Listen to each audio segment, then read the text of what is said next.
போரை கூறுத்து புண்ணே தாரணி தன்னிலே குடிகளும் வாழ கண்டே சிவனேயா பிறகடலில் சிறு மீன் பெரிய மீனை பிடித்து இன்னவும் கண்டேன் ஐயோ சிவனேயா ஈரத்தின் மேல் கிடந்த அடையத்தை கண்டு எடுத்து விழுங்க கண்டேன் சிவனேயா ஓர் வெள்ளை கொக்கு பொழுதிங்க போன எடுத்து ஒரு வெட்டி பத்த கண்டே சிவனே ஐயா பூமாலையாக கட்டி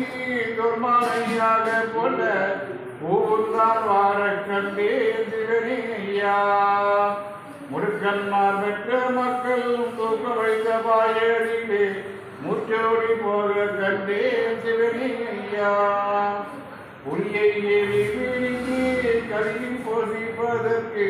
போதமும் கண்டேனையோ சிவனே ஐயா முள்ளு முனை எறிந்தே குலவெற்றி வயலும் பாட்டி முன்னடை பாய கண்டே சிவனே ஐயா ராஜன் என்பவரை தொடரும் வளர்க ஐயாவதி மலர் தர்மயுகம் ஐயாவதி ஐயா சிவசிவ